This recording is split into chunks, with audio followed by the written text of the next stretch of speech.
First item, discussion of proposed purchase of fire engines. Mr. Jeff, you got?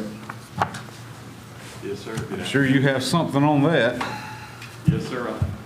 Yes, sir, I do. Good afternoon, everyone. Good afternoon.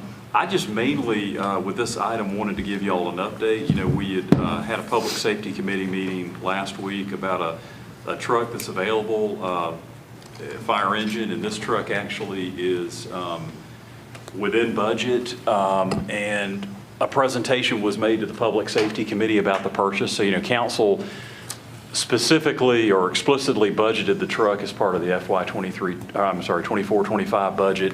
A truck became available. It's on state contract, and you know, there's some language.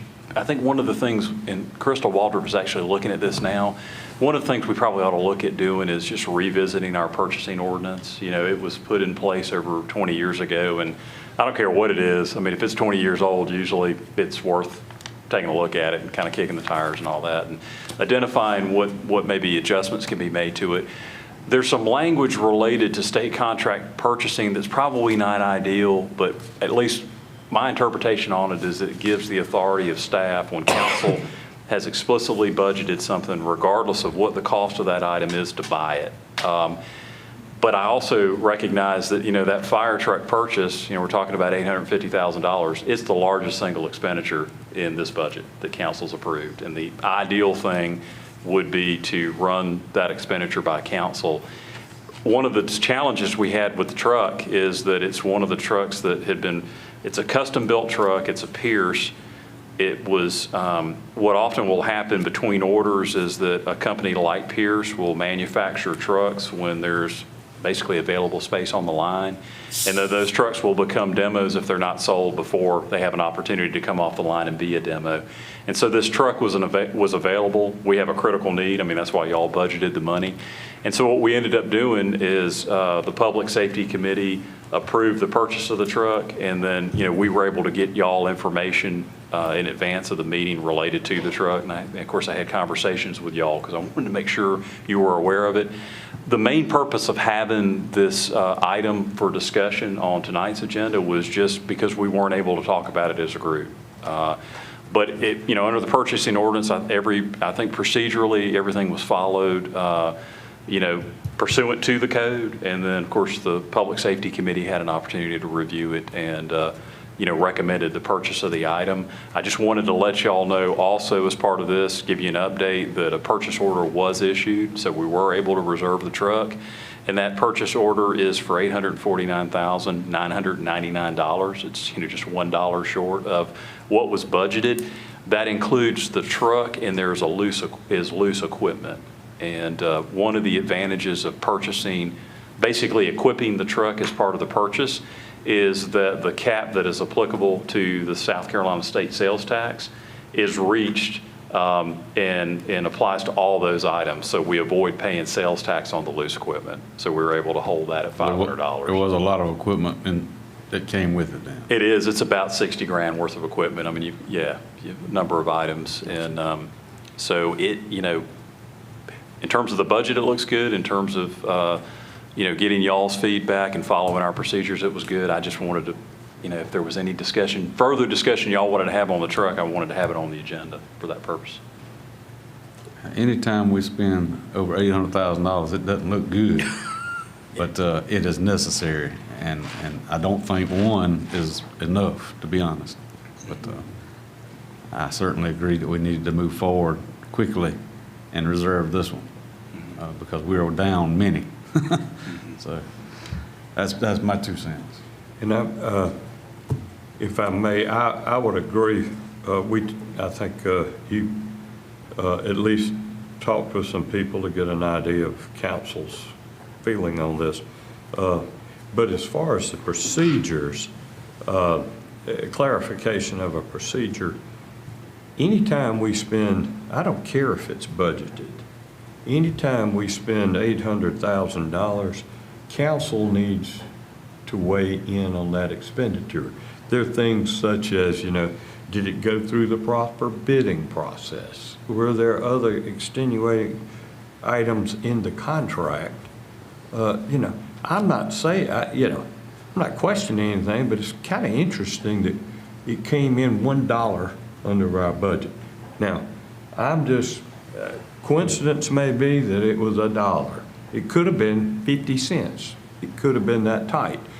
We weren't that exact when we made the budget.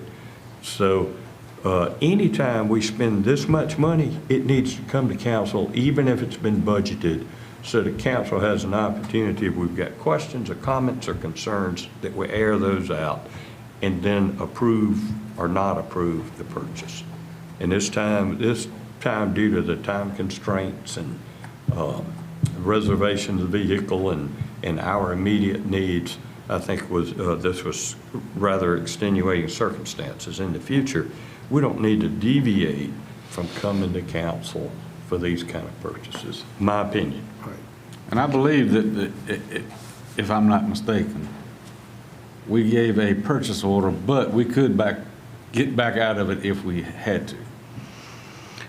I mean, we didn't sign a purchase agreement, so it was a purchase order. So, Right. I mean, it could be canceled. We wanted That was my make sure that we held it, understanding, so. so that's why we kind of Yeah. went forward. And we don't have the time to wait on another one to get built at this time. That's correct. So, but I agree with you. I mean, that's a big expenditure for the county. And- So that's something that we need to talk about. Sure, yeah, and for sake of clarity too, just because I think Mr. Hitt brought up a good point. So the Pierce engine itself, the truck, is $788,848. So we're looking at just shy of $789,000. There's an allowance for loose equipment and possible change orders of $60,651. And then the balance is the $500 in sales tax. So we may be able to bring it under $849,999. That was just the amount of the PO. It really depends on how much loose equipment is purchased, and if we were to potentially run into a change order, which would be a feature that is not, because this is a standard spec truck. That's kind of the approach the manufacturers take with these trucks that they just put on the line that don't have a buyer, and they haven't been specified for that buyer. They try to use a standard specification that would have broad appeal. So, you know, this at least gives us a little bit of room to make a minor adjustment to the truck. Please don't misunderstand me. I'm not in any way objecting to this purchase. Oh, I just wanted, you brought up a good point. Yeah, I just wanted. That's a lot of money. I got one solution for that. Since we're going to be buying, looks like we're going to be buying at least one fire truck for the next so many years, we pass an ordinance that council will vote if we're getting ready to buy a truck, because they're going to come available in July, because that's when everybody's money comes. The last meeting in June, vote on if we're going to buy a truck, go ahead and approve it to spend that money on the truck then. That way, that first week in July, we never have a meeting, so we could have missed out on that truck. And then if we ordered the same truck, it would have gone up almost $200,000. So anyway, that's one way we could avoid that. The council will vote on it. We'll be voting on it at the end of June. That way, we already know stuff's going to start hitting the, availability. Everybody's going to have their money come July 1st, so they're going to start buying equipment and stuff like that. That way, we'd be one step ahead. Sure. That's one way we could do it. Good idea. Absolutely. I know, and I don't want to take anything away from what you may be planning to discuss, but I agree. I think anytime you got to purchase that large, there needs to be council weigh in some way, shape, or form. How we go about doing that, I guess we'll have to massage that a little bit, see if we can figure that out. But just to update everybody, I think we heard from Mr. Long several months ago, the critical need situation we're in with our fire equipment. We had an accident, ended up taking one of our tankers out. Fortunately, nobody was injured. That was tremendous benefit there. That took one of our tankers out. Now, that doesn't, what we're talking about here is an engine, is an actual fire truck, a pumper. But in trying to shuffle around equipment, we had a pumper that went down this week as well. One of the spares that we were using went out as well. Basically, my understanding is a ring gear and starter problem. But it's going to be down for close to a month in a situation to where we're short on trucks already. So, you know, I agree with you. We need to consider that we're going to have to purchase a truck, probably one truck next few years, but that doesn't get us by in the short term, and we got an immediate need now. So the only reason I bring that up is because I think it would be remiss of me as chairman of that Public Safety Committee not to put that in the back of my fellow council members' mind, that we are in a critical need situation with equipment. And I don't want to circumvent anything, believe me, but I think whenever we're making our decisions, we need to keep that in mind. And I totally agree. In fact, the administrator and I spoke before the meeting. We've got too many vehicles on the lot to be serviced, out of service for whatever reason, because, you know, whatever's broken on them. We got too many emergency service vehicles right now waiting to be repaired. There's four ambulances. So what we have got to have, not only our primary source of maintenance available, our contract, whatever, out at our public works building, but we got to have some backup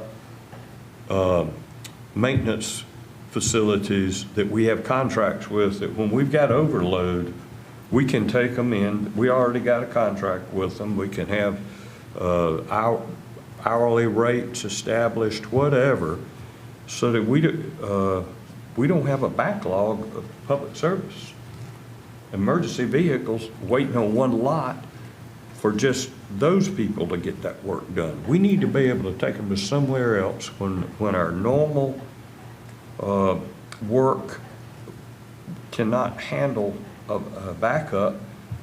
We can't wait. We got to take them somewhere else and get them worked on. And so we need to have backup option purchase orders in place, so that we call them up and say, look, we got an overload. We need to bring you an ambulance. We need to bring you a fire truck, pump, or whatever. And we need to have more than one, because when we call them and they say, well, I'm sorry, we can't do anything about it, then we need to go down the list for the next place that we've got a purchase order in place for backup work that says, okay, call them up and say, we got some emergency service vehicles here.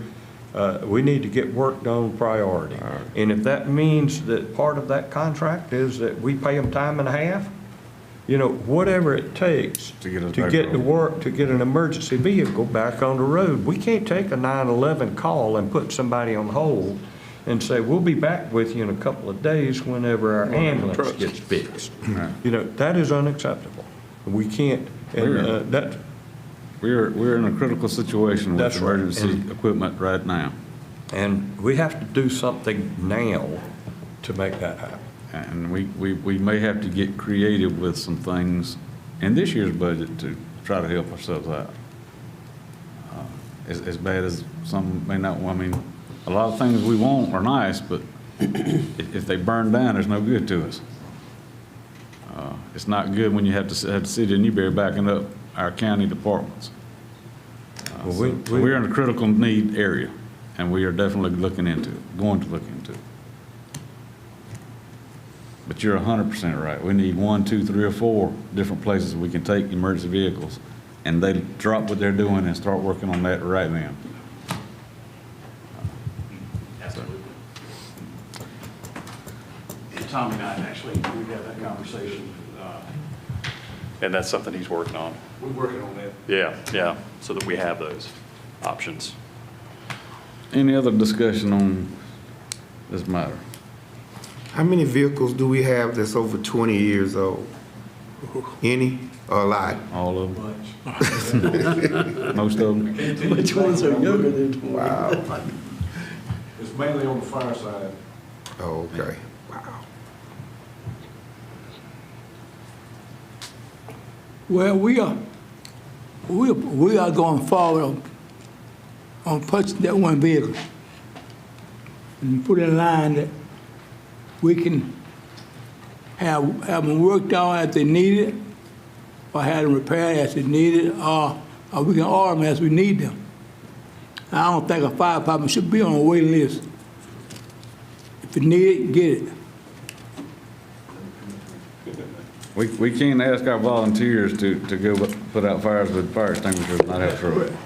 Okay, so I just give you an update. I've talked with Mr. Shacker about this, but I've been working with Greg at the shop, trying to get 2 additional backup, mainly for engine problems, outside vendors. We've been working with some of our local shops. However, they're overwhelmed with other things in their shops, and they really hadn't been able to make ours a priority, so we're trying to work with some other shops that specialize more in emergency vehicle repairs. So we're working on getting that going.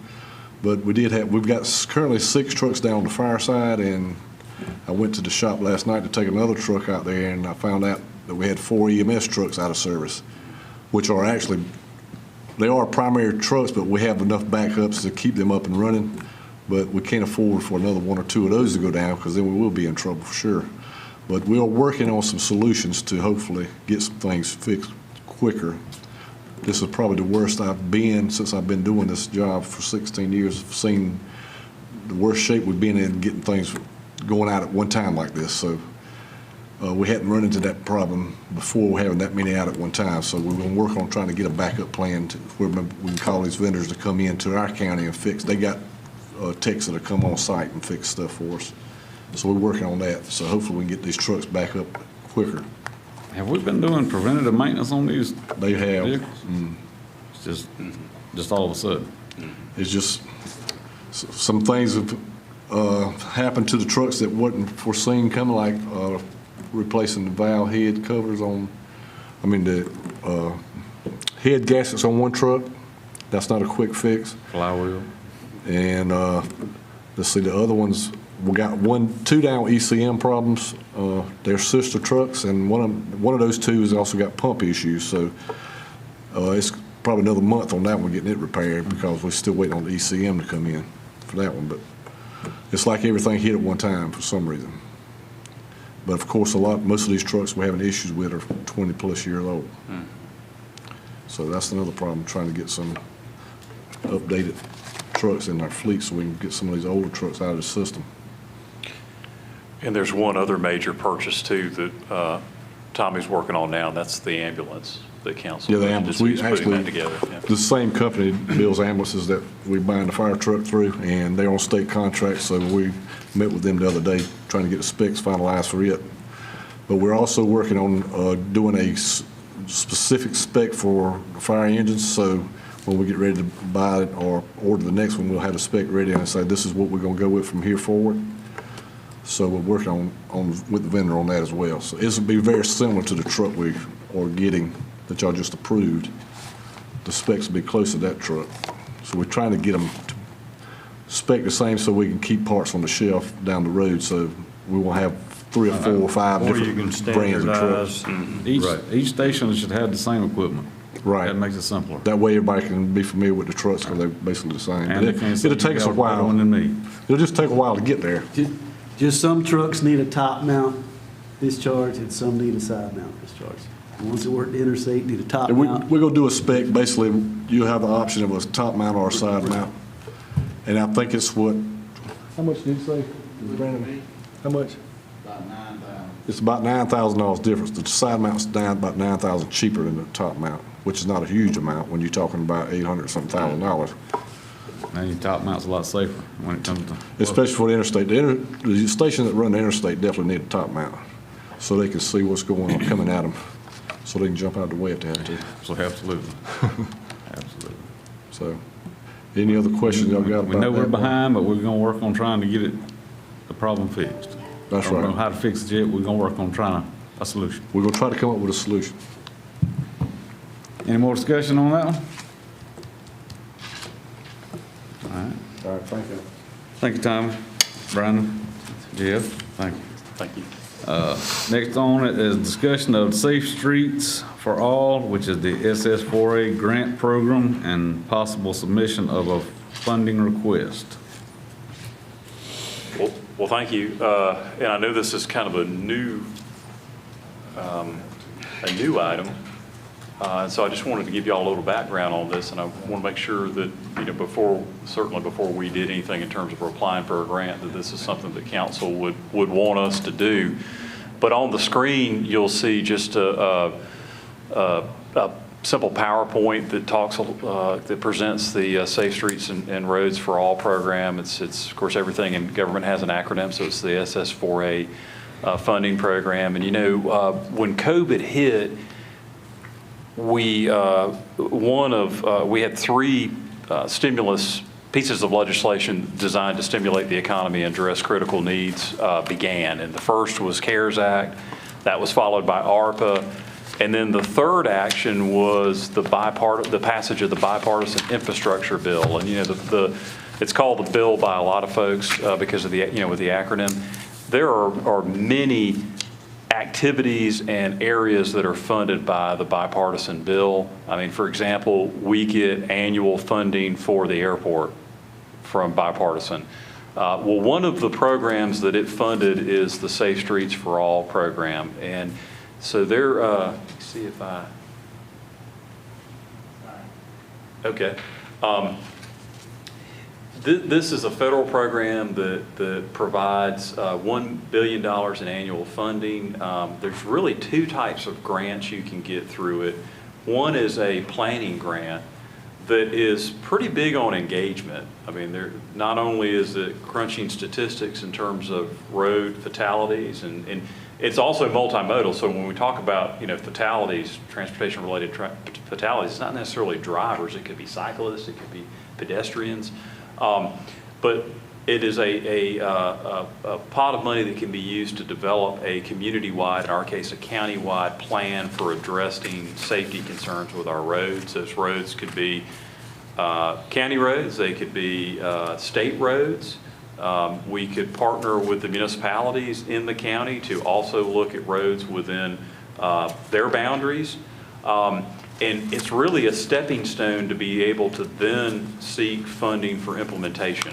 So, the plan would identify strategies for improving safety on our roads, and then implementation funding could be used to actually implement those strategies. And, you kind of think about expensive projects, and, if council said, yes, please apply for the grant, we pursued it, y'all at a future date agreed to accept the grant, we do the plan, that plan could include some, expensive projects, some high-cost projects to improve safety, but there are also some sort of low-cost ones. It could be striping roads we have that are not striped. It could be rumble strips. It could be reflectors. There's really an entire spectrum from low-cost to high-cost improvements that could be made to our transportation network in the county to improve safety. And so you'll see here that that much of the funding is available for planning purposes, and then smaller shares available for actual implementation. And to kind of give you a feel, of course, counties are eligible. And this shows the two different types of planning versus implementation grants. You can see that in the first year, which was FY22, that 474 planning grants were funded and 37 implementation projects were funded. That increased slightly on the implementation side in FY23. And I don't have the FY24 numbers, but I would think, of course, they haven't finished their FY24 year yet because they're on an October 1 year. The federal government, but I think you'll see that the implementation projects as this progresses are increasing because more cities and counties and MPOs, which are metropolitan planning organizations that do a lot of transportation planning. We have a number of MPOs in the state. They've gone through planning exercises, and now basically they've cleared that hurdle to where they can apply for implementation grants. If we were to pursue it, it's an 80-20 program. So if you said, hey, more than likely the amount of data that would drive the project, the number of public meetings, the scope of analysis, I mean, we're a big county. I mean, it's a large land area with a number of roads in it. Say it's a $300,000 project. We'd be looking at a $60,000 match if that's something y'all want to pursue. There are a couple of options in terms of matching the grant. One obviously would be cash. But a second is that they will actually allow a local government that receives funding to calculate in kind. And that could be staff hours. It could be use of, for example, if you had a community meeting at the Helena Community Center or at Community Hall or at Fairview Fire, because more than likely, in terms of the engagement, you'd want to do that around the county and make it convenient for people to participate, then we can determine the value of that space being provided and the staff hours, and it could reduce the cash we would have to provide to match the grant. Are those dates correct up there? Because when I was reviewing it, the date says 2022. It's showing a timeline from previous years, and so the timeline for the upcoming year would be similar. It's just the years would change. Okay, so And I tell you, the you main. didn't have to have your application back in 2022 to be included in this. Oh, no, sir. Okay. I guess the main thing I wanted to show y'all is that, because this is not budgeted. So, I mean, any local match for this grant, it is not in the budget. But an optimistic timeline would be the start of the project occurring in April or May. And by that time, of course, you know, the decision I'm asking y'all today about is, are you comfortable with us applying for it? Understanding that if we were funded, that would come back to council to decide if we accept the grant or not. Then you'd have to decide, okay, well, if it's a 300,000, and I keep using 300,000, it could be a different number, but because we'll have to get that estimated. But if it's a $300,000 project, in worst case, we have to match it with 60 grand, where is that going to come from and out of what fiscal year is it going to come out of? And just knowing how things like this tend to work, it starting in April or May, that very well could be July. If that's next fiscal year, It and you won't be could until budget our it. next budgeted year anyway. Yeah, and I mean, you could incorporate that in next year's budget as part of that process. The other thing is you'd be much further along in the year to decide, okay, well, do we want to use some contingency to match the grant? Understanding that whatever our local max expenditure is it would be, it's not going to be $60,000 in May and June. It's going to be some smaller number. There are decisions you could make at a later date that you can try to decide those now, or you can simply say, hey, you know, based on this thumbnail overview, which I know was extremely basic, we're comfortable with pursuing funding, and we'll just make a decision on what we actually do at a later date when we know whether or not We can got it. decline it if we actually get it. You could do that, certainly, yeah. So do you have to have your projects up front? I'm sorry, I didn't understand. Do you have to have, when you apply for the grant, do you have to show your projects up front?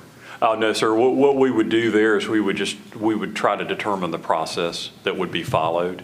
And the city of Newberry recently received funding. They were in an earlier round. And, you know, I think we could probably get some pretty good information from them on their pursuit of the grant and the approach that they're taking with procurement. Of course, we can find other examples too. And that would help us develop a scope for the project and an estimated cost. So would you, I'm assuming initially you would apply for the planning grant initially. And then at that point, once you know, if we did want to proceed forward with that, you develop a plan, you figure out what you want to put the money towards if you get the money. Then at that point, we have to come back and apply for an implementation grant? That's right. That'd be a separate application. Okay. Yep. So you technically are applying for two? Okay. Yep. And we try to keep that, of course, you want a quality planning process, but we try to keep that moving because we'd want to, for implementation purposes, we'd want to get that application in, I would think, as quickly as we could Right. to actually start making hay of the recommendations. So theoretically, if we went through the planning process and we figured out, you know, this is more than what we can do right now or whatever, we would not be locked in to have to proceed forward with an implementation if it didn't work out. That's right. It'd be at council's discretion. Right. Yep.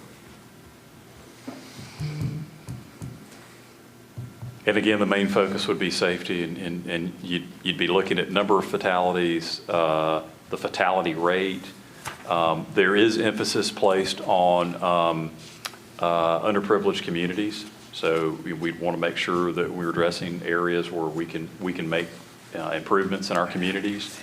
But, safety would be the main goal. And it would be multimodal. I mean, we're looking at pedestrianism, we're looking at cycling. I mean, it could be bike lanes in certain areas where we know, hey, we got folks riding bikes, and I mean, there's no additional width for them and striping, to try to make that safer. I think maybe we've all seen a little bit of that out in the country. We've got a lot of folks riding bikes. And again, just rumble strips and things like that, so when you're leaving lanes or leaving, the actual pavement on the road. Any more discussion on that?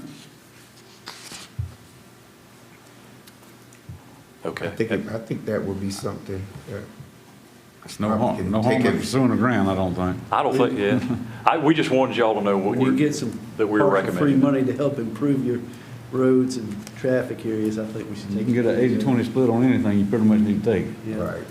Because stuff needs to be maintained and upgraded anyway, so if you can get some, we're paying for it anyway, so we might as well get our share of it and use it. Yeah, absolutely. And I think in this particular case, unless y'all wanted to, I don't think there would be a need for a vote, but it would be nice to have y'all approve accepting the grant, when we hopefully get to that point.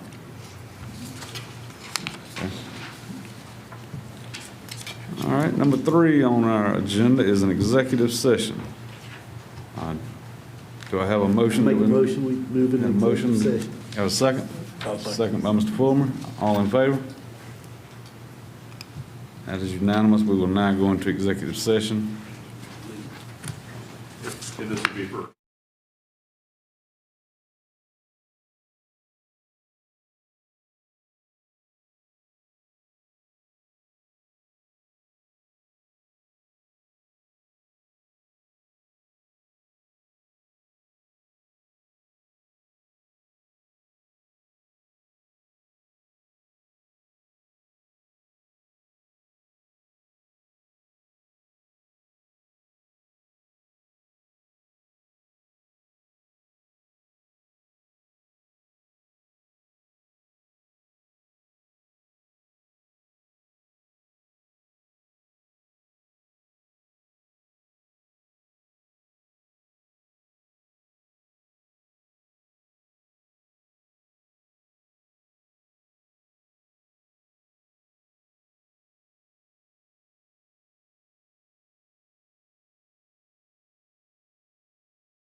Mr. Reader, second by Mr. Cease. Yes. All in favor?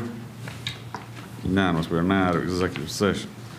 All right, do I have a motion that we adjourn the 5 o'clock meeting? Motion by Mr. Scurry, second by Mr. Reed. All in favor? All unanimous. We are now out of the 5 o'clock work session. Now, we are a little bit past 6 o'clock. I'm sorry for holding y'all up, but we did have a few things to cover. No action was taken in the executive session, by the way. We will now begin our call to order our county council meeting for July 17th at a little after 6 p.m. The call to order and the invocation and pledge by the Honorable Les Hipp. If you'll stand and join me, bowing your heads. Heavenly Father, we ask that you please look on this body as we make decisions impacting all the citizens of Newberry County. Give us the wisdom to make wise decisions for the betterment of all. And we ask these things in your holy name. Amen. Amen. I pledge allegiance to the flag of the United States of America and to the republic for which it stands, one nation, under God, indivisible, with liberty and justice for all.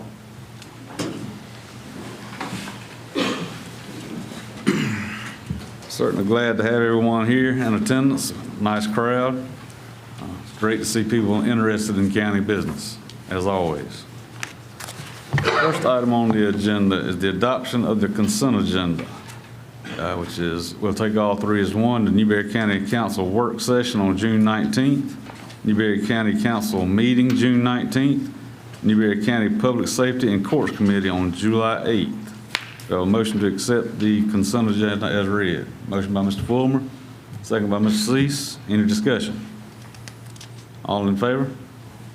Motion carries unanimous. Second item on our agenda, additions to deletions. Do we have any additions or deletions to the agenda? Do I have a motion to adopt the agenda as read, as published? Motion by Mr. Hipp, second by Mr. Reader. All in favor? It is unanimous. Third item on the agenda is our favorite one, the recognitions of employees, and we'll turn it over to Mr. Shacker to handle that. Thank you, Mr. Shelley, members of council. Good evening, everyone. This is, I think, one of council's favorite, I know my favorite part of the meeting, where we get to recognize our county employees for service anniversaries, and it's something we do at 5-year intervals, and we've got 2 employees today to recognize. Sam Greenberg, and then we've got David Lawson with the Sheriff's Department. So Sam, if you don't mind coming forward. Appreciate you coming this evening. Thanks for having me. Absolutely, yeah. Sam works in the Public Works Department. He actually came to work for the county 5 years ago in summer of 2019. And in Public Works, that's a department that is very varied, if I can say that and not stumble over it, in the sense that we do so many things in that department. We've got facilities, we've got the airport, solid waste and recycling, and then we also have roads and bridges. And I guess that's sort of that core area with Public Works that when you hear Public Works, you immediately associate with it. And that's the area that Sam works in. Sam came to work with us with a good bit of experience, and that's actually made him a tremendous asset in the department. He's responsible for roadside grass cutting in our many buildings. We own over 70 buildings, and many of them have grass around them and have to be addressed. Recycle centers. I also understand you operate the Durapatcher. Yes, when we resurface roads, you haul rock, and you're just capable of doing everything. And I know that Josh Rowe and Mike Pisano before him has really valued your contributions, and we just appreciate everything you do. One of the things with Sam too is he's a family man. You've got 5 kids, right? All in the back row. Everybody, I'm glad y'all came too. And one of the things about Sam's job is, when there is a storm, an emergency, and there's also a rotation of calls, Sam often is working at night. And when you're a family man, sometimes you can't be with your family when you have to do those things. And we just really appreciate you doing that. So on behalf of County Council and our management team, we've got some county department heads here. I just want to present you with this certificate, and there's a pin and a gift. And we just appreciate all you do for Newberry County. Thank you so much. Yes, sir.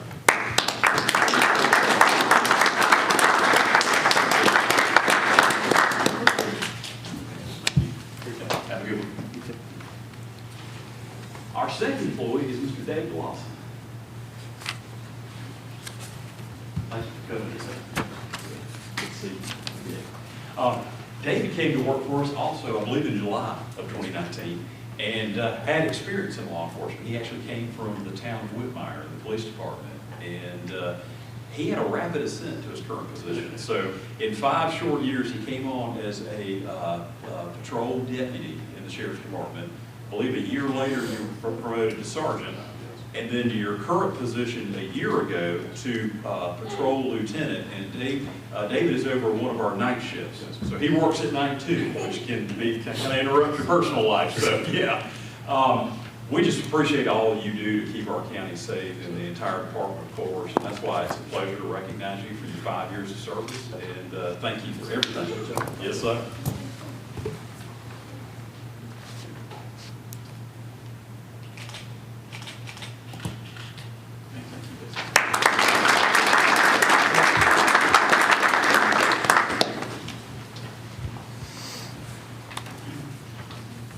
Can't ever thank our employees of the county enough for what they do. Our officers, our utilities department do an outstanding job, and can never thank them enough, as well as all our other employees. All right, moving on, we have a public appearance by Ms. Ann Pinckney Smith, the Executive Director of the Newberry Opera House. Got my times wrong, but I'm here. She's coming in hot, but she's here. Yeah, I tell you what, I felt it. Here, Andrew's gonna hand some stuff out for you.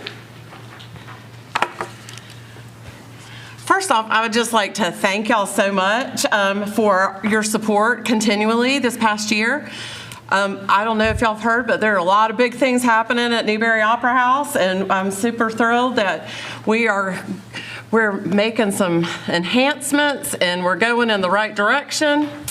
And the future is very bright for Newberry Opera House. And I just, it is not lost on me that we have to have the support of our city council and our county council to do well and to be a success and do what we're supposed to do, which is economic development and community enhancement.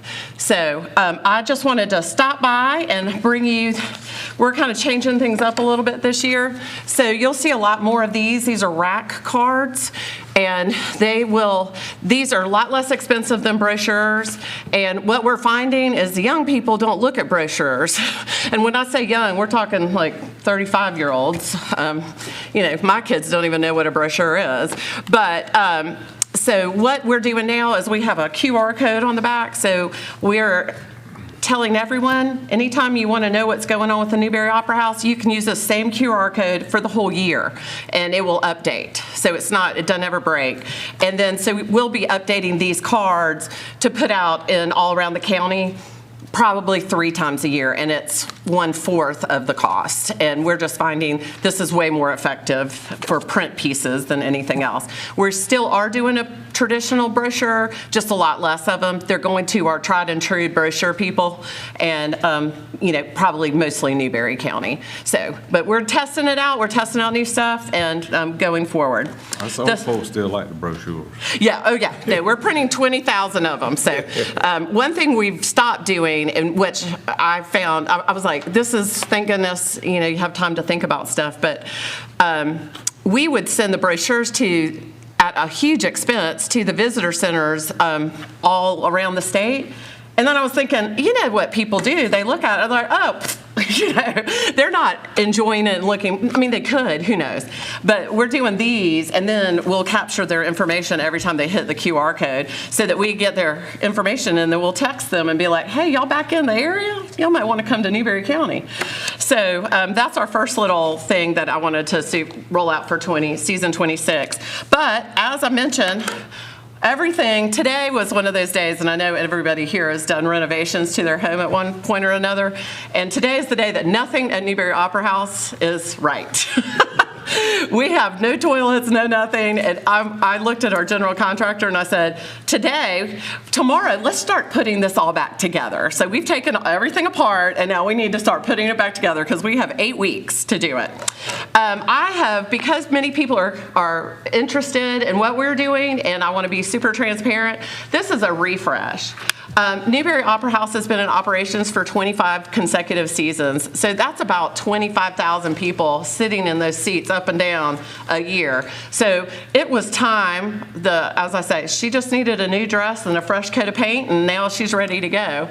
So what spawned all this is, as I mentioned last year, our elevator was end of life, our fire alarm was end of life, which basically means it's not supported anymore. So we had to go ahead and invest in that and to redo an elevator, which, God, learning curves are great. It takes 8 weeks. So I was like, 8 weeks to just fix it? And they were like, yeah, we have to redo the whole thing. I was like, okay, that sounds great. So we were going to be down anyway for 8 weeks, and I decided at this point this would be a great time because after everything is set and we reopen in September, we're going to 12 months continual operation. It just has come very clear to me. And now our bulk of our season will be 9 months, but we'll still have summer programs because we tend to pick up bigger acts at less prices because they're coming through, going to other places. So it's just an exciting time, and I just don't want to ever end the momentum. It's just hard when you're in the mood, going forward, and then you stop for a month, and then you got to start back up. I just feel like this is best for everybody involved, the county, the city, and getting that A-tax dollar in. So we're doing that. So these are kind of the color schemes. The color is not going to be radically different. We have a back wall painted if anybody wants to come over and see. You really can't tell the difference. I thought you could, but you really can't. So that's an exciting thing. Still very Victorian, but I call it Victorian light without yellow and blue. So we're doing green and kind of a tealy green and gold with pops of red. It's very elegant, very exciting. We're replacing the seating. The seating is not original to the Opera House. It was brought in 25 years ago. The reasoning behind the seating replacement is you can either restore your seating and not have a guarantee or a warranty, or you can get new seating for the exact same price and have a warranty. So we chose, our seats probably could have lasted maybe 5 more years, but we would be doing this in 5 years. So might as well, while we're down, and we have the money to go ahead and do it. The bathrooms are all being renovated, which, yeah, that's an exciting part. And other than that, the carpeting, you're just going to see little pops of change, but nothing is still the Opera House that we all know and love. I would be remiss if I did not mention the county. Last year, y'all gave us funding to help with this renovation. Ronnie Cromer and Joe White were instrumental in helping us. I grossly underestimated the cost because I just had no idea how much an elevator costs to fix. And so Ronnie and Joe this year fought again, and so we got another $500,000. So the state is in for about $1.4 million. Newberry Opera House from our SVOG grant, which was the Shuttered Venues grant, which is a federal grant that we applied for. So we put in $250,000, and then we've raised about $250,000. So it's an equal opportunity support project. Everybody has a little bit in the game, which I always feel like is a great way to spend people's money because everybody feels a part of the process. One other thing that I really wanted to update is it's really hard to get somebody who is in a wheelchair in our building. It's a 150-year-old building, and it's been a struggle, and it's something I have watched several times, and painfully. So we are really working very hard with something we can't really move, and we're putting in a special entrance with a door, and thank you to South Carolina Arts for a grant for that, and an accessible door, and then we're going to start having accessible ambassadors. So instead of our wheelchair patrons coming in and having to navigate all over the Opera House, they'll have an ambassador who will help you with your ticket, help you to your seat, help you get a drink, help you with anything. So we're not spending all this time trying to get them through the lobby to go to the different spots. So we're really taking a close look at our ADA, and we're also moving them into the theater to the center back where they can have a much better experience. And this is just a big thing for the community. I feel like because the arts are for everybody, the Opera House is for everybody, and we need to make it accessible to everybody. The other part of this is going forward, since we are a 501c3, I feel like a lot of people kind of get lost between, are we a for-profit organization? Outside, Newberry gets it. But the whole way we're going to change our promotion and our lens of looking at stuff is, instead of come to Newberry Opera House and see a show, it's going to be come to Newberry and see a show. Come to Newberry, stay. We have so many things. It's going to be, and if you buy a ticket at the Newberry Opera House for your whole experience, you will be investing in our community, because we are committed to investing in our community, and we do so much, and people are going to start feeling really good about the fees on their tickets and all the investment, because people ask me all the time, what are the fees for? And really, the fees are investing in Newberry, really. They're paying city fees, they're paying restoration fees so we can keep the building up, and they're proportionately, they're a lot lower than normal fees. But so those are the kind of big things that we're addressing going forward and next year. And y'all, as always, I can't thank the county enough for all your support, because we couldn't do it if our community was not behind us. And we have FAQs, so if anybody in the community kind of asks you what's going on, they're here for you, and they're on our website. And as always, anybody can ever call me. I'm very open about what we're doing and all the excitement that we're having. But I'm really, really so looking forward to this next season. It's going to be transformational, and I know I'm putting all my eggs in one basket, but I really think Newberry is going to blow up after this. It's just, we've got all the stuff going in our favor, and I cannot wait. So, and I'm glad to be a part of it. And we will have a sneak peek for all you guys the week of September 9th. So I'll send everything to Jeff and to Andrew, and we want everybody to kind of have the sneak peek before everybody gets through, and they can answer questions and whatever. Does anybody have any questions for me? Are you changing the number of seats? No. The footprint is the exact same. The only thing we did a couple, I'm not going to spill all the secrets, but we kind of repositioned the balcony box seats. Those were always very awkward seats. People would have to sit, and then they would have to kind of turn. So that's I'm very excited about that. So TBD, you'll see what that looks like. But so those seats, that made us able to put more seats in the balcony. And so when we added the ADA seating, it kind of balanced out 1 for 1. Chubby Checker's coming, so mark your calendars. Thank you, Ann. Thank you for all you're doing and all the Opera House has done to make Newberry different from a lot of our surrounding municipalities and counties.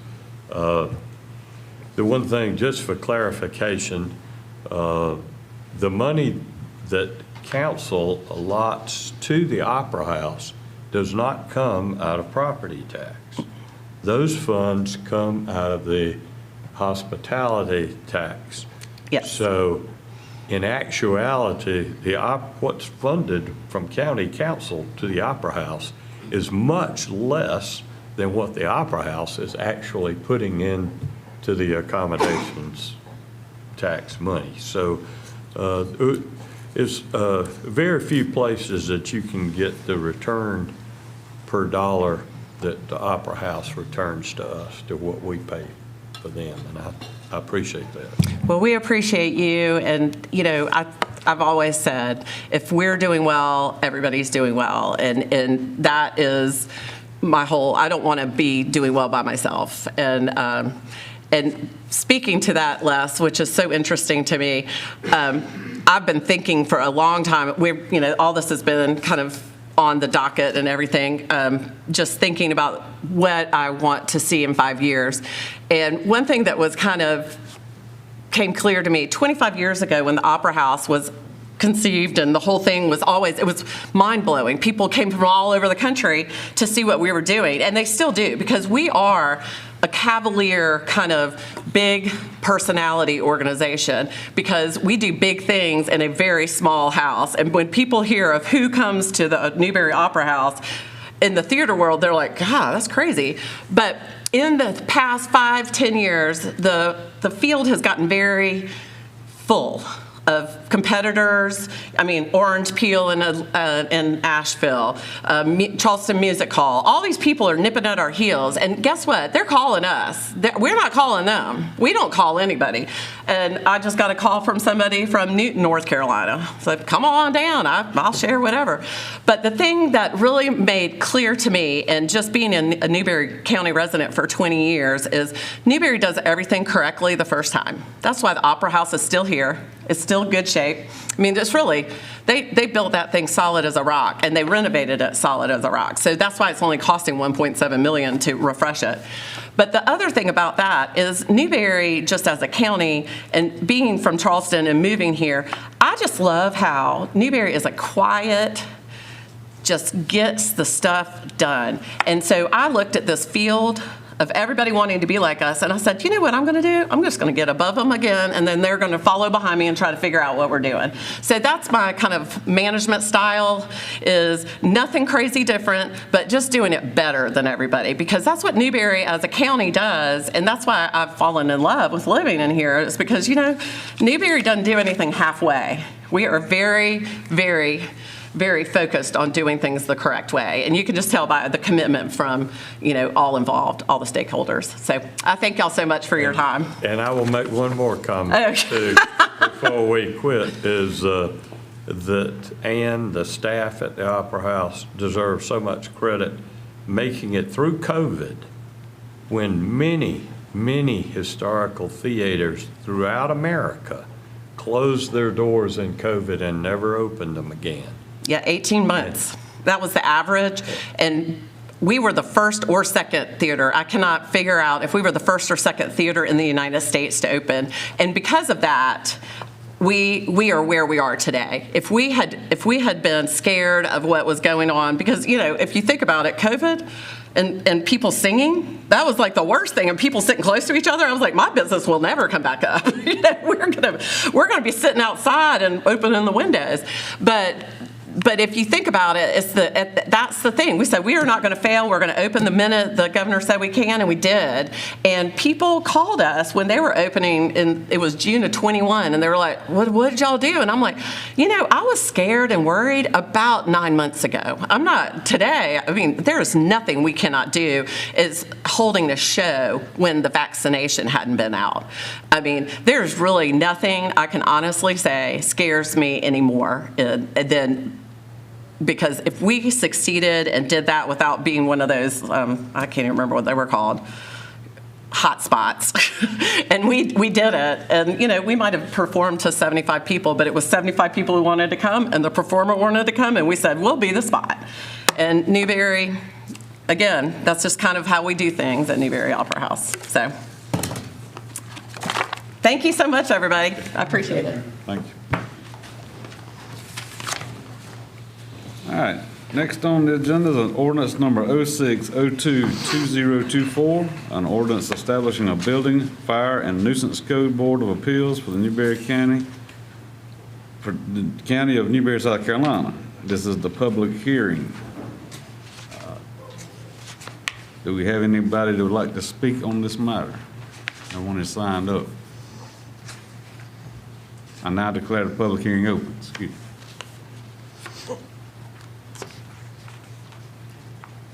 Seeing no one, I declare the public hearing closed. Do I have a motion that this be second reading? Motion by Mr. C, second by Mr. Reader. Any discussion? Hearing none, all in favor? It is unanimous. Item number 6, consideration and approval of a bid for the sale of Newberry County property, TMS number 290-11. It's 45.96 acres on SC Highway 121, bid number 2024-4. Jeff, you have any details on this? Yes, sir. I'd be glad to give you a little more information. So this is close to 46-acre tract that the county has owned for a number of years. It's off of Highway 121 or Kendall Road, so we're talking about the western side of the city of Newberry. It is unincorporated, so it's not within city limits. And more specifically, it's located on a gravel road which actually traverses the property and leads to the C&D landfill that is operated by Southeastern. This property was identified by council and staff as a property that was surplus to the county's needs. And so as instructed by council, we issued a solicitation for bids. The county has in its code of ordinances a requirement that we use a competitive process to dispose of property, so we followed that.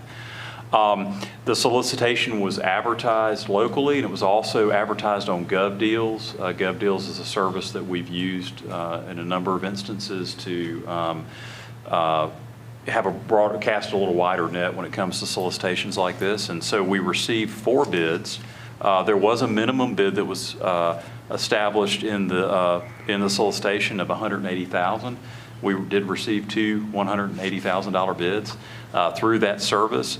The high bid, though, was submitted by Wilson West Industries in the amount of $229,800.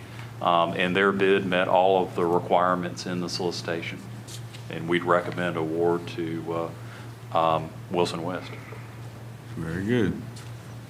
We have heard the information. Do we have a motion to approve the sale of said land? Motion by Mr. Reader. Second. Second by Mr. Cease. Any discussion? All in favor? Just for clarification, this bid did go out through all our standard requests for bid posting processes and not only the Gov site, but the county's website, and also it went through all the standard posting channels. So. Correct. Yes, sir. And if you don't mind me providing a little additional clarity, because I should have mentioned this. Please do. So this, what we'd ask y'all for tonight is just a vote to go ahead and award the bid with the understanding that by South Carolina law, an ordinance must be used to sell county-owned property, and a public hearing must be held. And so if y'all approve the vote tonight, which would also authorize us to enter into a real estate agreement with the high bidder, an ordinance would come back to you to formally approve the sale on August 7th, which is the next meeting. So it would be first reading on August 7th, second reading and public hearing on August 21st, and then third reading on, I believe it's September 4th. Yes, September 4th. Very good. Any further discussion? All in favor? It is unanimous. All right, next on the agenda, consideration and approval of a bid for landscape maintenance for county properties, bid number 2024-5. Jeff's got us someone to give us some information. Yes, sir. Thank you, Mr. Chairman, members of the council. Ms. Walter couldn't be here tonight, but she felt like we didn't need to wait for another meeting. So that's how y'all ended up with me. But I can promise you I won't talk too long. We're blessed. But, well, thank you. But no, just to give all the information on the landscape maintenance for the county properties. In the past, the county's had 3 separate contracts for lawn care. One of them is what we call the city limit buildings downtown. It's 11 locations. That was one contract. And then they had another contract for the 219 and the I-26 interchange, along with the 219 Industrial Park entrance. That was another contract. And then they had one for the Big Carolina Commerce Park entrance. So when doing the budget for the last year, they've been trying to work out a way to include the fire and rescue buildings to give some relief to the volunteers with maintaining their departments. So this year we decided to consolidate it all into one contract. And back in June, Mr. Walter sent out a procurement solicitation, and on July the 9th, we received 5 bids. And the low base bid was by Superior Lawn and Yard Maintenance for $109,500. The next lowest bid was by Capstone Landscape Management for $110,000. And there were 2 alternate bids also in there. One is for the Mid-Carolina Commerce Park extensions that have been added, and one is for the Dayon plant. And they were the low bid also at $3,900. They have also submitted the required information along with their proposal. And we realized that this was a lot for one company because there's 19 fire and rescue buildings all over the county, 11 locations in town, plus the I-26, 219 interchange, and then the Mid-Carolina Commerce Park. And doing the extensions, we felt like if the county didn't start maintaining them, it'd be kind of hard to market that property. So we're gonna maintain both sides of the road all the way from the first entrance, if you've been in there, to the right, all the way to the end of that extension. And then when you take that left extension, it's right around 1,200 feet, I think. You're gonna maintain both sides of the road. So we realized it was a lot for them, but we met with the owner of Superior Loan, and they have assured us that he has the equipment and the personnel to take care of the county's locations. So with that being said, the county staff is requesting council approve the low base bid by Superior Loan for $109,500 and include the 2 alternate bids of $3,900. This would be a total contract price of $113,400. And the total amount of funds budgeted for FY25 for loan maintenance is $121,650, so it's well within the budgeted amount of funds. And then I'll be glad to answer any questions that y'all have. And they feel sure that they can handle all we've got, including all the fire and rescue buildings? That's correct. 'Cause that's been a major issue over the years, the fire and It's a rescue lot. cutting their own grass. It is, and if you don't mind me chiming in too, that was why that was so important when Mac and I met with the low bidder, because we wanted to have an understanding, confirm, number one, you visited all the sites and you're familiar with them and you understand the logistical aspect of it, because we're talking about going all over the county and there's a lot of drive time. And in a few of these locations, there's not a whole lot of grass to cut. You're gonna spend more time probably driving from point A to point B than actually cutting the grass. The meeting, I think, went really well, and we were, pretty impressed with their plan of staffing it and committing resources. Now, there is a performance bond, and so if there were issues, and they rose to the level that they would need to rise to, we could exercise that.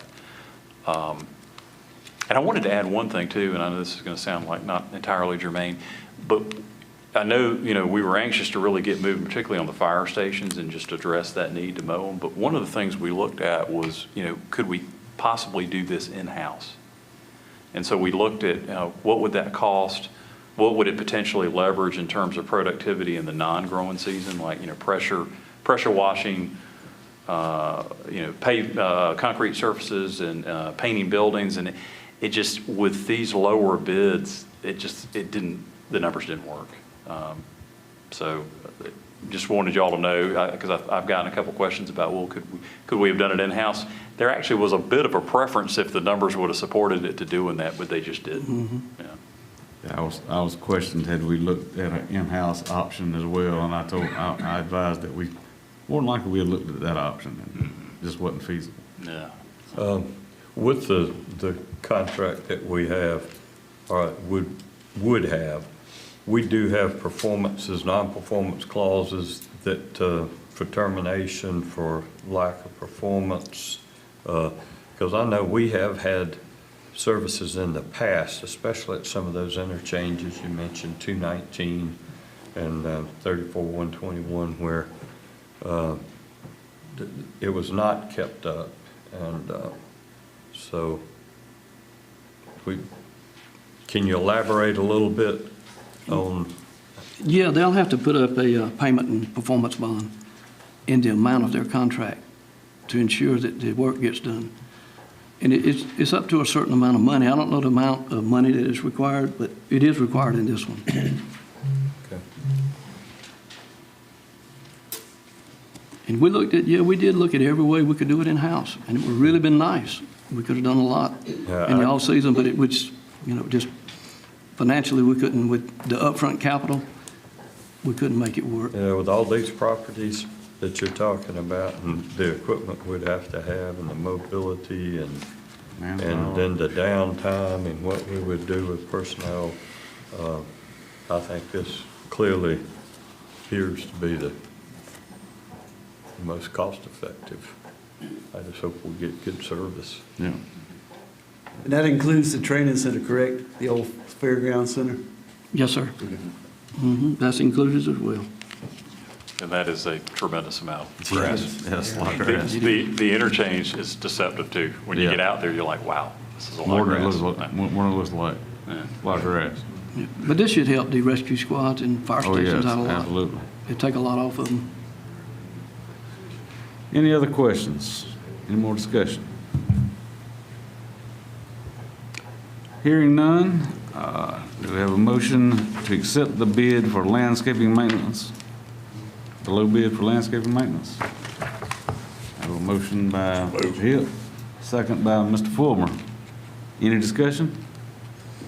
All in favor? It is unanimous. Thank you. Thank you. And I'd like to say one other thing before I step down. Absolutely. The present company that the county has had the past 3 years that's been doing the downtown buildings, they've done a really good job. They were real responsive, and we were able to get a few things done extra with them this past year. And I really wish them well in their future business. I really want to thank them. Oh, yeah. They've worked with us really well. Thank you. Thank you, appreciate it.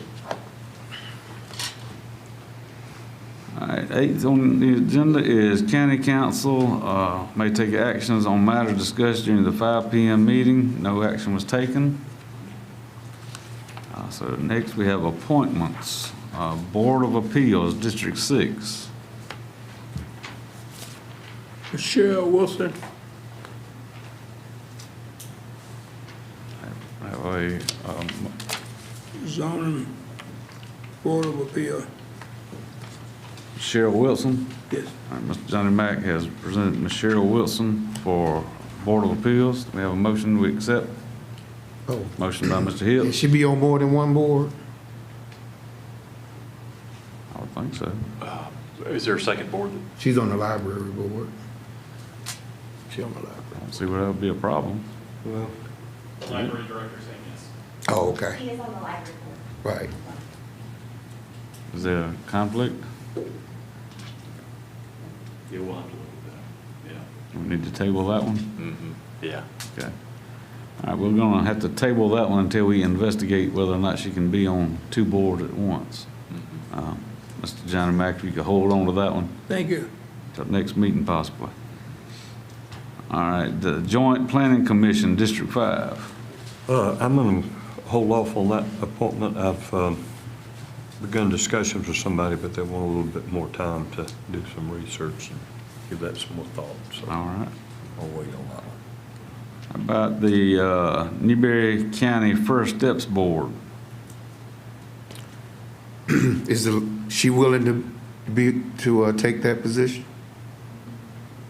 Yes, I have been doing it since I started in 2020. Okay. It's been a great partnership for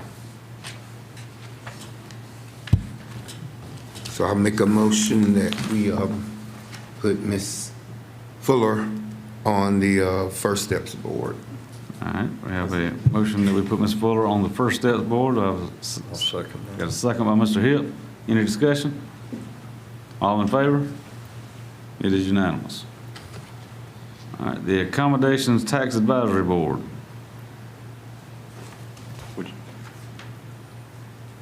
Would you like me to give a little explanation to kind Would of how, you- because this would you one's a little please? different than our normal one. Would And I you will say please? too, I apologize with the BZA appointment. The thing we need to look at is just confirm, in dual office holding situations, which is a constitutional issue, many times when you accept the second appointment, you're presumed to have vacated the first. So, that person may decide, well, they would rather be on the other board than the BCA. So we will do Gotcha. that research Gotcha. and get you that information so they don't make, Yeah, let's hold on to that unknowingly one then. make a decision that they would like to, to take back.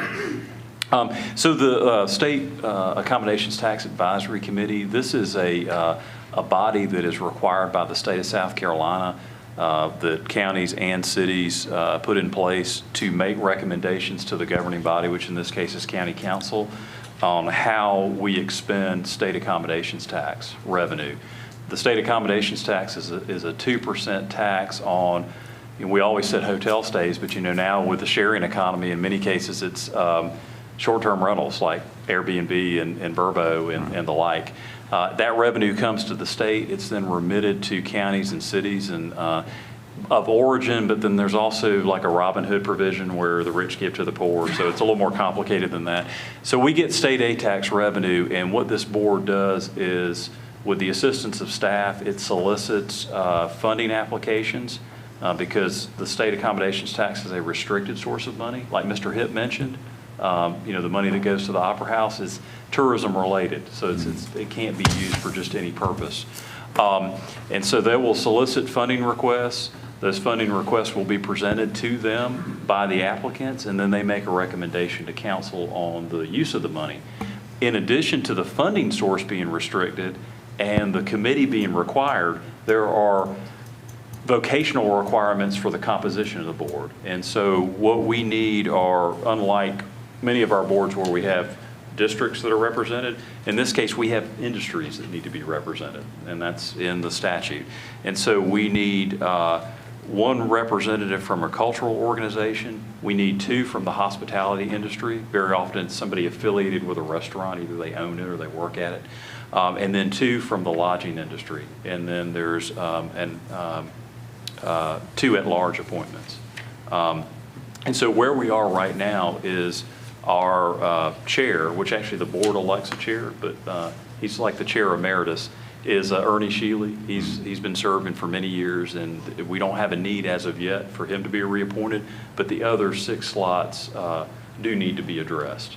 And we recommended in your packet 6 individuals that we reached out to that are within those economic sectors that qualify, to see if they would be interested in serving if y'all chose to appoint them, and they indicated they are. And so what we tried to do for you is identify the individuals and then the sector they're in, and then also if it's a establishment, well, what establishment are they employed by? How do they meet those requirements? And that's a little background information on the board. Very good. And do we need to vote on each one individually? You could do it in the form of a slate. That would be fine. All right, we have, I guess I'll just read them all off.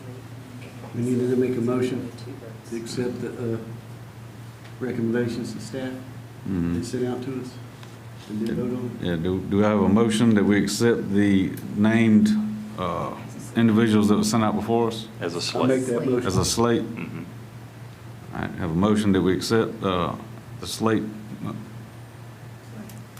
And do we have a second? So, Mr. Bowman, seconds. Any discussion? And as part of discussion, if you don't mind, I'll name the individuals and just kind of explain that. So we've got Ms. Sharon Graham. She's affiliated with the Newberry Arts Center, and she would be our cultural representative.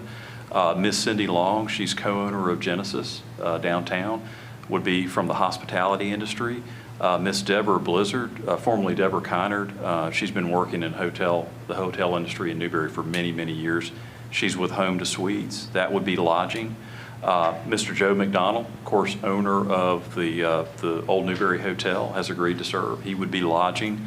And then Miss Tammy Kitchen and Mr. Scott Bellows are both at large and are both currently serving. So these would be reappointments. That would be the recommended slate. Now, Scott Bellows is a new appointment, correct? Yeah, that's what it says on here. Yeah, it's a reappointment. I'm sorry, that was a typo. Okay. Yeah, it's a reappointment. All right, we had a motion and a second. Any more discussion? All in favor? It is unanimous. Thank you for that, Jeff. Yes, sir. All right. Next on the agenda is public comments. We have no one signed up, but if anyone would like to get up, I know Tyler's back there, so you never know. All right, good today. Anyone else feel like they want to come and say anything? They're more than welcome. Seeing no one, comments, requests from county administrator. No, sir, I don't have any requests other than one, we talked about a grant application in the 5 PM meeting, wanted to see if y'all, were comfortable with us pursuing funding. And this was for a study that would evaluate our roads and identify where we have safety concerns. And then if we were to be awarded the grant and council accepted it, we would develop a plan with some implementation strategies for addressing those issues. There's one other funding source we'd recommend pursuing, if y'all have no objection, and this would be funding for improvements that would support the amphitheater project, which is one of our capital project sales tax projects. And I will tell you, we hit a little bit of a snag because some of the, and this is a good thing, income levels are higher in Newberry. And so some funding sources that are income restricted, we have gone from just above the line where you're eligible to just below the line. And it was a little bit of a surprise to me because we've been above that line, or whatever direction you want to go with it. We were in a position where we were eligible to apply for the last 40 years. So this was kind of a new development. But we think we've identified another similar funding source. And in August, we'd like to bring you some information on it and make sure you're comfortable pursuing the grant and also with a proposed scope of work. So that would be forthcoming. Sounds awesome. Thank you. Comments from council. Mr. Scurry, Reverend Scurry. Everything love it, sir. Mr. Reader. Yes, I just want to thank everybody that came out Sunday. My father had an intersection named after him, and I appreciate Nick coming out and speaking on behalf of the county. It was a great celebration, and my father truly appreciated it. So I want to thank everybody. It was fun. Mr. Cease. Just thank everybody for coming out tonight and listening to us and giving us any ideas or input. That's what we need to hear from the people of the county. Thank you. Mr. Fullmer. Yeah, I'd like to thank everybody definitely for coming tonight, bearing with us through our struggles. We definitely have some hurdles to overcome within the county, but I think we're on the right path, got all the right folks in place, and hopefully we're moving in the right direction. So anyway, but thank you. Chill. That's quiet. Oh, man. Well, I too want to thank everyone for coming out and bearing with me as I got through this. We missed Mr. Chairman Todd, who is at the Chairman's Convention where the Sheriff Lee Foster is receiving the Sheriff of the Year award. So that's a good reason to miss. Enjoyed the celebration for your father. He was great. He's a good man. My third grade principal, so I was proud to get to speak for him. We are not through with the fire service. We're thinking of you. We're doing what we can do. Okay. With that, do I have a motion to adjourn? Meetings. I can't do it. Future meetings. We're going to do the future meeting first, though. Russian. I know you like to do that. I was ready to close it, brother. Better shut it down. What'll I do with it? All right, future meetings. Newberry County Economic Development Committee, July 22nd, moved from July 29th. South Carolina Association of Counties Annual Conference, July 29th through the 31st. Newberry County Council Work Session, August 7th at 5 p.m. Newberry County Council, August 7th at 6 p.m. Newberry County Council Work Session, August 21st at 5 p.m. And then Newberry County Council, August 21st at 6 p.m. I motion we can adjourn. We got a motion for Mr. Cease that we can adjourn. Do we have a second? Second by Mr. Reader. All in favor? It is unanimous. We are adjourned.